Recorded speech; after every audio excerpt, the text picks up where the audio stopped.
ที่หูเคบทที่5บทที่5จะเป็นคำกริยาแสดงเป้าหมายความเป็นไปได้นั่นเองเนาะจะมีหลากหลายเนาะเขาจะเอิ้นว่าหนึ่งย่อนต้งสือนั่นเองเนาะหนึ่งย่อนต้งสือเนาะก่อนอื่นทำมาเบิ่งข้อธรรมิตก่อนเนาะข้อที่1จะเป็นการนำไส้可能เนาะ可能นะมีความหมายว่าอาจจะนั่นเองเนาะ可能可能ทำมาเบิ่งประโยคตัวอย่างนั่นกันเนาะ第一นะข้อที่1ก็คือ他可能出去了นะ他可能出去了แล้วอาจจะออกไปแล้วเนาะ出去他可能出去了เนาะอีกประโยคนึงก็คือ我今天不可能写完这么多作业我今天不可能写完这么多作业เนาะ可能แปลว่าอาจจะแต่อยู่นี่ก็ไม่อย่างจะมีปู้เนาะปู้可能ปู้可能ตัวนี้ก็จะให้หน้าที่เป็นบ่เนาะค่อยอย่างค่อยเป็นไปบ่ได้หรือว่าเป็นไปบ่ได้ที่จะเฮ็ดเวียกบ้านหลายปานนี้ให้แล้วภายในมื้อนี้เนาะเป็นไปบ่ได้นั่นเองเนาะ可能อาจจะ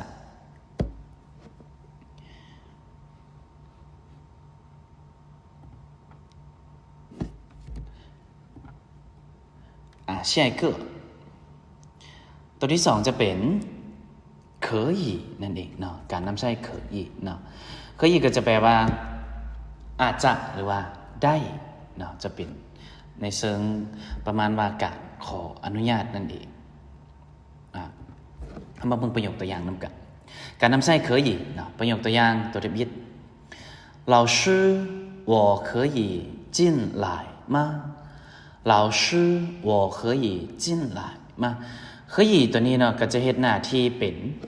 การขออนุญาตนั่นเองเนาะว่าเฮ็ดนั่นเฮ็ดนี่ได้บ่เนาะซึ่งประโยคตัวนี้ก็จะแปลว่า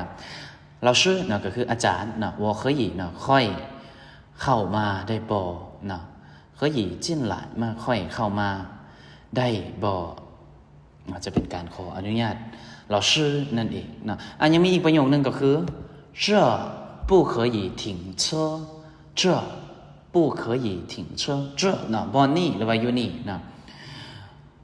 บ่สามารถจอดรถได้หรือว่าจอดรถบ่ได้นั่นเองเนาะ不可以เนาะบ่ได้นะ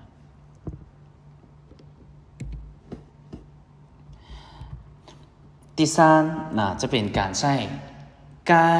หรือว่า应该เนาะ该หรือว่า应该มีความหมายก็คือควรนั่นเองเนาะควรหรือว่าควรจะเฮ็ดอย่างจักอย่างเนาะเฮามาเบิ่งประโยคตัวอย่างนำกัน你们应该去检查一下身体你们应该去检查一下身体นะ检查นี่ก็แปลว่ากวดเนาะเช็คนั่นเอง